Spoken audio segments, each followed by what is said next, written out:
जय श्री बालाजी की नमस्कार। मैं आपका इष्ट दोस्त कपिल पुजारी आंजनेय एस्ट्रोलॉजी सेंटर के इस वीडियो में आप सभी का स्वागत करता हूं। आज हम बात करते हैं ज्योतिष में विद्या स्थानों के बारे में। 3 तरह की विद्या विशेषतया प्रसिद्ध होती है। पहली विद्या जिसे वाणी की विद्या कहा जाता है, यानी आपकी वाक पटुता और आपका वाक चातुर्य। बहुत से लोगों को हमने देखा होगा जिनका स्कूली ज्ञान कम होता है, मगर वे लोग बोलने में इतने माहिर होते हैं या उनकी स्पीच इतनी अच्छी होती है, उनका कम्युनिकेशन लेवल इतना शानदार होता है कि वे अपने लिए आजीविका के साधन जुटा लेते हैं। दूसरी विद्या होती है स्कूली विद्या, जो कि हम नॉलेज, जिसे हम ज्ञान कहते हैं, और जिसे हम स्कूल से या कॉलेज से या आगे जाके बड़ी विद्या के तौर पर प्राप्त करते हैं, डिग्री जिससे मिलती है, जो हमारी क्वालिफिकेशन भी कही जा सकती है। तीसरी विद्या होती है शास्त्र की विद्या, मंत्र की विद्या, आध्यात्म की विद्या और वो प्रज्ञा जो हमें ईश्वर से कनेक्ट करती है। इसके साथ साथ तर्क शक्ति का भी संबंध इसी भाव से देखा जाता है। 3 तरह के घर होते हैं। द्वितीय भाव जो है वो आपकी वाणी का है, अर्थात आपकी वाणी में कितना गांभीर्य है, आप बोलकर दूसरों को कितना प्रसन्न कर सकते हैं या उनको प्रभावित कर सकते हैं, ये दूसरे भाव से देखा जाता है। चौथा जो घर होता है वो आपकी स्कूली विद्या से जुड़ा हुआ होता है। आप अपने जीवन में किस तरह की एजुकेशन लेंगे, किस तरह की पढ़ाई करेंगे, उसमें कितने कामयाब रहेंगे, ये हम चौथे घर से देखते हैं। 5वां घर आपकी तर्क शक्ति और बुद्धि का होता है। शास्त्रों से जुड़ी हुई विद्या, पुराणों से जुड़ी हुई विद्या, और वो विद्या जो आपको ईश्वर से कनेक्ट करती है, यानी मंत्रों की विद्या का घर होता है 5वां भाव। 9वां भाव जो है वो हायर एजुकेशन का माना जाता है, यानी मास्टर डिग्री के ऊपर आप अपने जीवन में कौन सी शिक्षा कितनी अर्जित करेंगे, ये भाव देखा जाता है 9वें भाव से।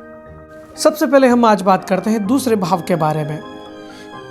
मान लीजिए मेष लग्न है तो दूसरे भाव में वृषभ राशि होगी, यानी शुक्र आपके दूसरे स्थान के स्वामी होंगे, यानी आपकी वाणी के देवता कहे जाएंगे।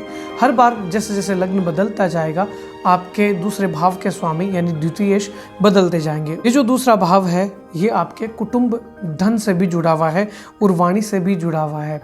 आप बोल कर कितना कमा पाते हैं, यानी एक्सप्रेस करके कितना कमा पाते हैं, इसके बारे में ये दूसरा भाव हमें बताता है। ये आपकी वाणी की विद्या, अर्थात आप बोलने में कितने सक्षम हैं, आप अपनी भावनाओं को कैसे व्यक्त करते हैं। बहुत से लोगों में ये देखा जाता है कि उनकी स्कूली शिक्षा कमज़ोर होती है, परंतु अपनी वाक पटुता और वाक चातुर्य से वे अपने सभी कार्य को सहज ही सिद्ध कर लेते हैं, बोलने में माहिर होते हैं और उससे अपनी आजीविका का वर्धन करते हैं।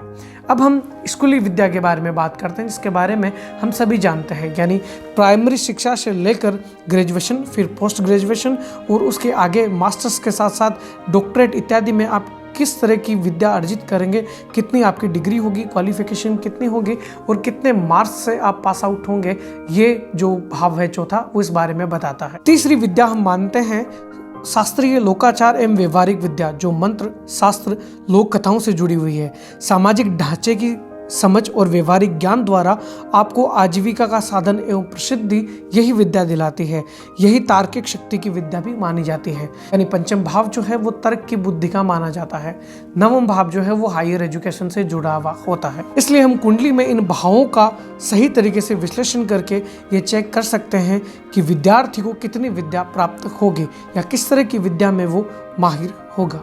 आने वाले वीडियोस के लिए हमारे इस चैनल को सब्सक्राइब कीजिए और उस बेल आइकॉन को दबाइए, ताकि जो भी ज्योतिष से जुड़ा या धर्म से जुड़ा हुआ हम कंटेंट अपने इस यूट्यूब चैनल पर शेयर करते हैं वो आसानी से आप सभी लोगों के लिए उपलब्ध रहे। यदि ये वीडियो आपको पसंद आती है तो उस पर कमेंट ज़रूर कीजिए और अपनी राय यहाँ पर व्यक्त कीजिए। यदि आप हमसे कुछ जानना चाहते हैं या पूछना चाहते हैं तो उसे भी कमेंट बॉक्स में रखिए। आने वाले समय में हम जो वीडियोज़ बनाएंगे उसमें आपके प्रश्नों को शामिल ज़रूर करेंगे।